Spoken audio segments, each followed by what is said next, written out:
hug. Heart, heart, spouting whale. Rebecca often used the fat, spouting whale emoji. Adelaide had no idea what it was meant to symbolize. She wrote back, "Breakup was probably for the best anyway. I was sad, but I slept it off and had eggs for breakfast, and now I'm feeling much better." You're very mature. Spouting whale, spouting whale, spouting whale. Adelaide was not at all mature, and the breakup wasn't for the best. But she didn't want her mother to spiral into anxiety.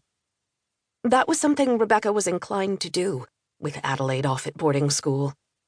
She wanted to hear that Adelaide ate well, stayed hydrated, got regular exercise, and slept enough. When Rebecca spiraled into worry, the result was a series of phone calls filled with urgent requests for reassurance and connection that ended in Adelaide yelling at her mother. So Adelaide had devised a plan of regular texts giving evidence of those desirable behaviors. "But I slept it off and had eggs for breakfast, and now I'm feeling much better," was what Rebecca needed to hear.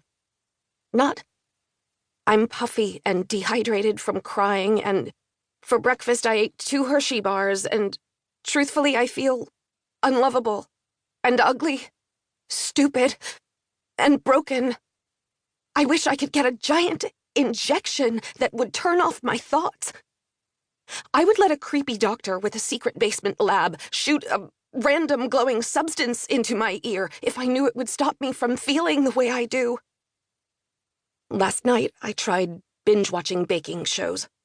And then I tried binge-watching zombie shows, and then I tried listening to happy music and putting on a ton of makeup.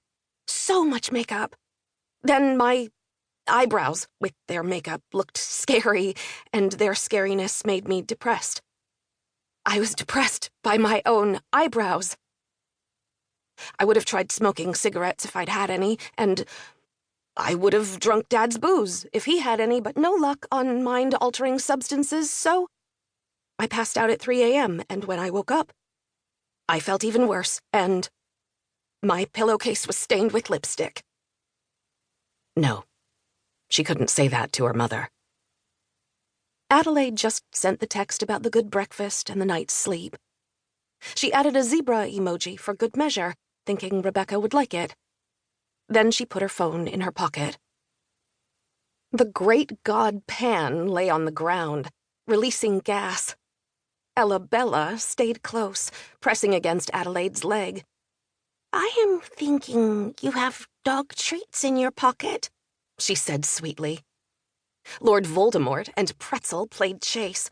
Rabbit growled at something on the other side of the fence. And suddenly, a boy appeared. He was already in the run when Adelaide saw him, standing under a tree. He had a fluffy white dog on a leash. Adelaide recognized the dog. It was Beecake. Beecake belonged to Sonny Caspian Lee. A beat later, Adelaide recognized the boy as well, though she was sure she'd never seen him at Alabaster. He had a sweet, V-shaped face and full lips. He was broad in the shoulders, with a narrow nose, smooth-shaven face, delicate ears. His light brown hair was wavy and a little wild. He was the sort of person you'd see immortalized in Roman statuary, his skin a warm Mediterranean olive, his chin and neck strong. He wore a light cotton jacket, a blue t-shirt, loose jeans, and green suede sneakers with blue stripes. The sleeves of the jacket were rolled up. His hands had the slight, squashy look of leftover baby fat. She knew him. She was certain of it. He nodded at her, walked over, and draped himself onto the bench. There was something unusual going on with one of his legs. He walked with a roll of his left hip, and the fabric of his jeans flapped around that leg. She remembered his walk. The boy released the clip on the leash. Beecake zoomed over to Rabbit, and Rabbit exploded into the air with an anxious yip. The boy laughed, covering his mouth.